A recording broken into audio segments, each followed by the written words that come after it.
Greetings, residents. We're out here at Spook Hill Park on a very heat excessive summer day, but beautiful weather, and I wanted to bring you some updates with respect to what we're doing out here at Spook Hill and also some other areas. But as you can see, and those of you that live in the area and as you drive by, we have our sign that's in front of Spook Hill Park. We had an original concept here that would have a track. It's a tenth of a mile walking track and running track and all purpose track for anybody to use. As you recall, the purpose of this park, in the focus of it, is for special needs, disadvantage, various other aspects of it. So we're going to incorporate various features into the park in order to accommodate a wide range of special needs, for children and adults. So the original concept was to have an in-field area that would have a lot of different exercise equipment. We've worked with a specialized group for parks like this and have redesigned that concept. And basically, we'll still have the track, but then around the track and also some infield areas, we're going to have pockets. We're going to have specially defined areas for different types of activities. And this will start in phase 2. Currently, we're working on and getting closer to completing phase 1, and I'll talk a little bit about that further, when we talk with our building and ground supervisor, Steve Frazier, and his two key associates that are helping to do most of the work here.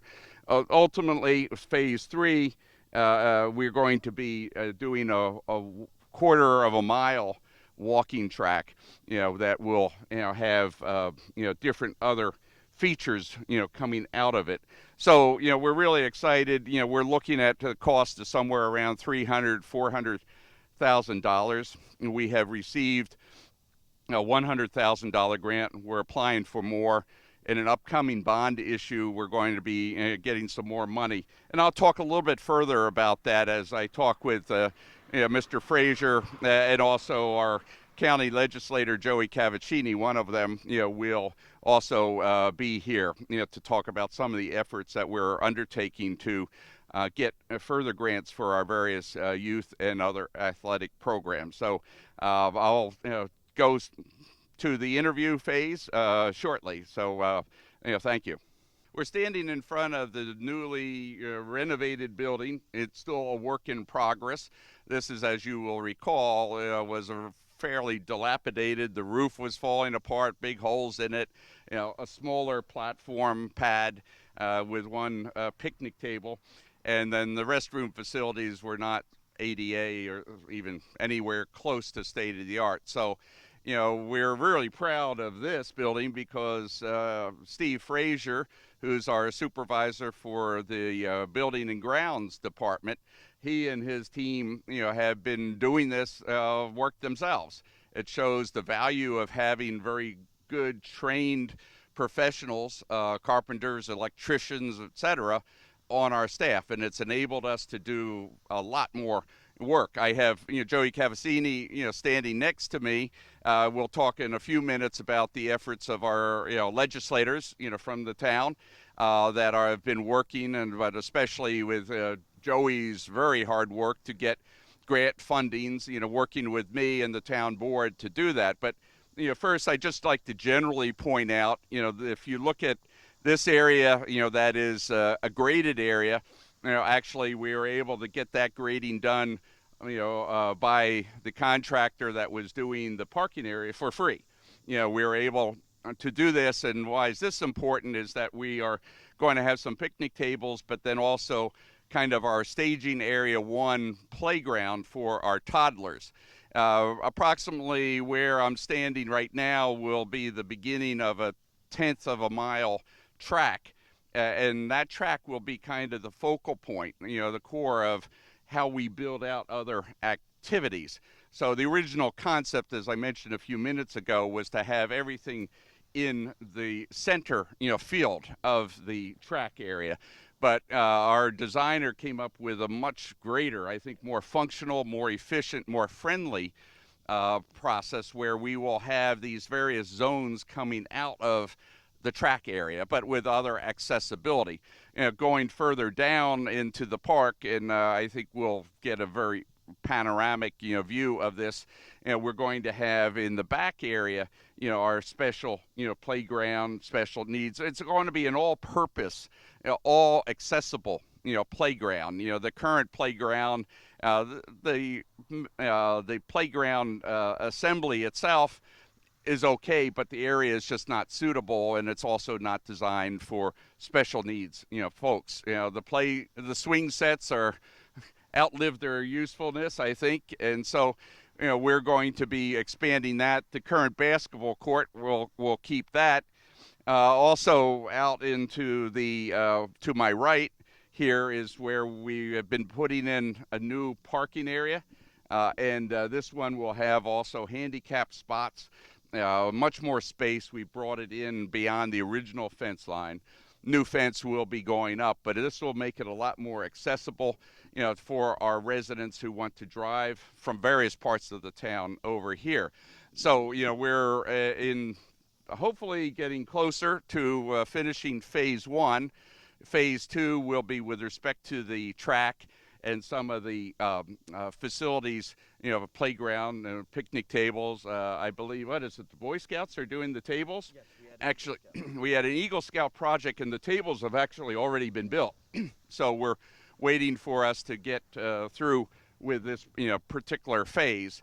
And then, as I said, we're going to be putting in for more grant money for phase two of this program, and also town has to match some of these grants. So this stay tuned for further development. But I'd like to talk with Joey just briefly about kind of our program, not just for Spook Hill, but also update the town with respect to some of the other grants programs that we've been applying. We've had Carnwath.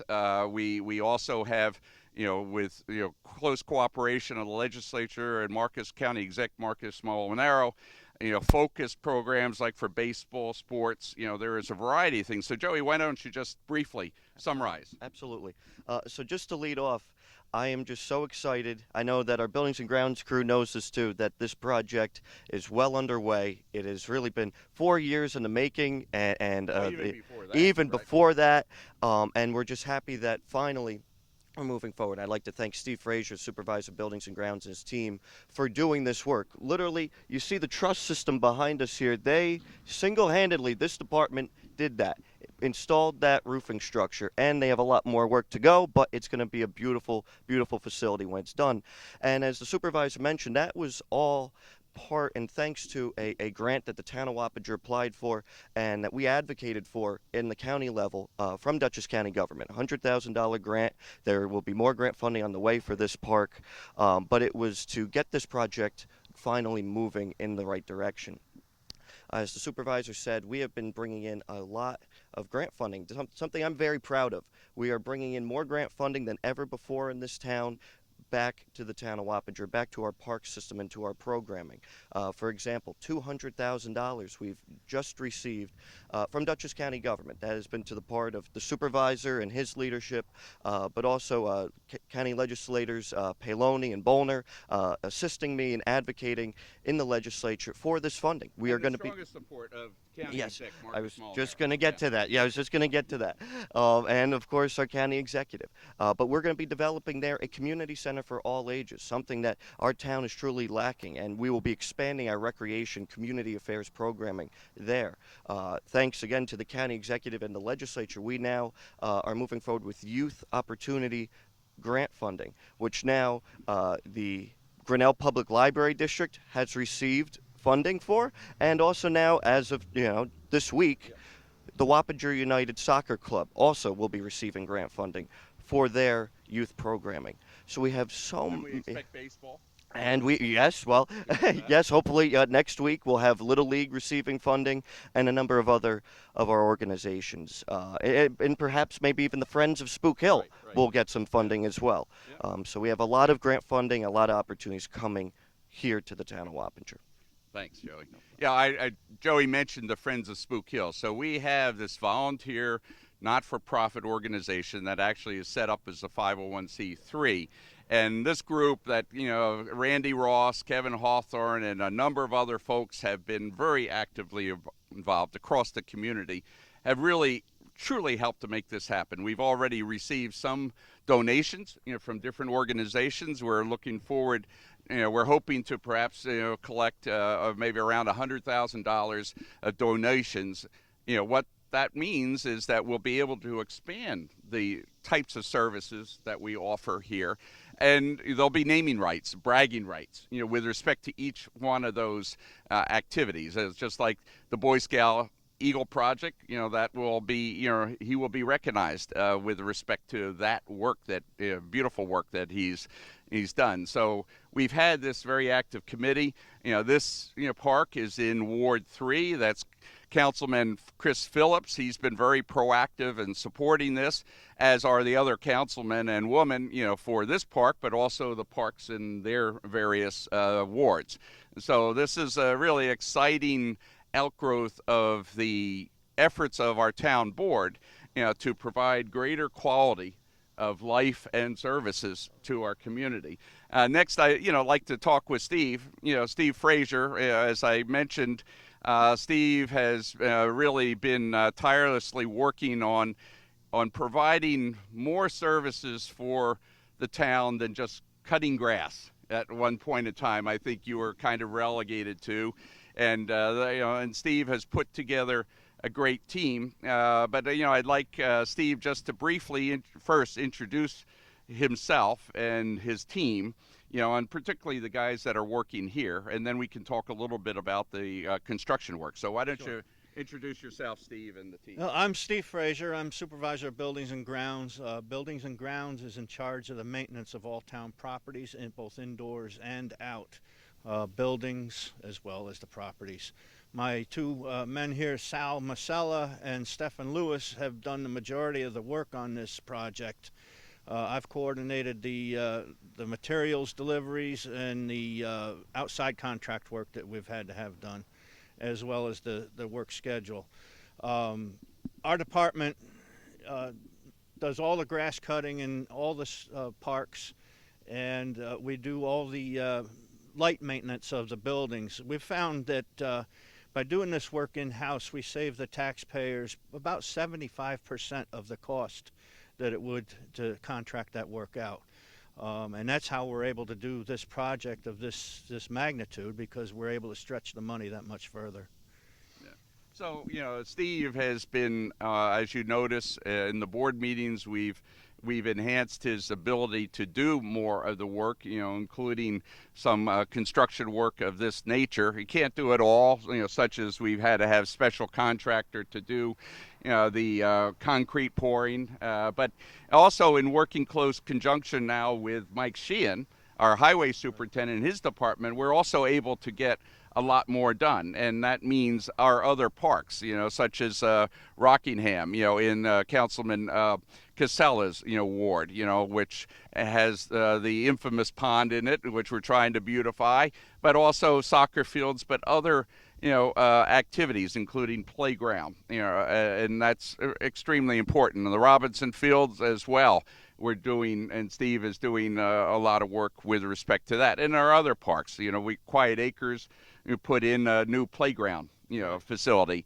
and Steve, worked really tirelessly on that. So it's really part of a long list of things. I think Steve has a list of about 100 items that need to be done, but we've put this phase one as a top priority. I know a number of the residents have raised some concerns because they saw big gaps in the timing of stuff, but unfortunately COVID had interfered, and still is, with respect to the delivery of goods and services, where we've had to get them. It's hard to get contractors, but it's even more difficult to get the materials that go into the roofing here.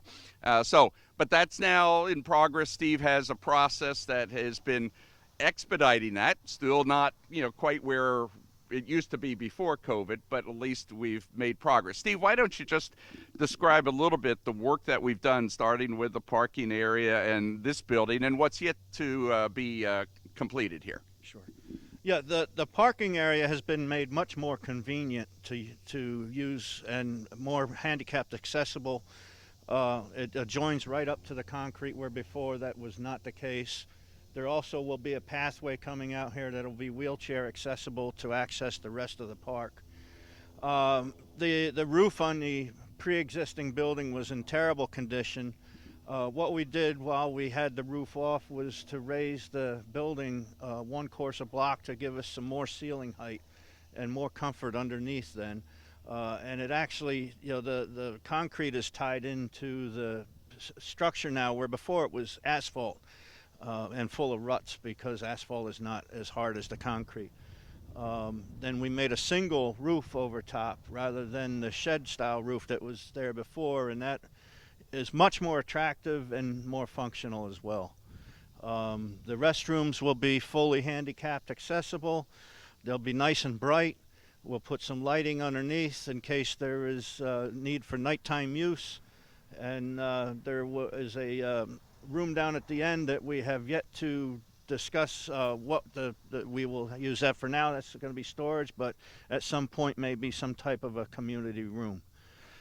Yeah, and I think that in the event of events, we can have that room, related to that, maybe with respect to food services and the like. So I think that, this will be a full multifunctional, park, facilities, going forward. And, we intend to add other features, of course, security features, lights, a better way to control access. We do have a median strip outside of, the parking area, between the parking area and Spook Hill, that we'll be also using, for the perhaps trees and some other interesting features there. So stay tuned with respect to the further development. We have a lot of wildlife that comes through here, including there's a deer right now crossing the field for the park.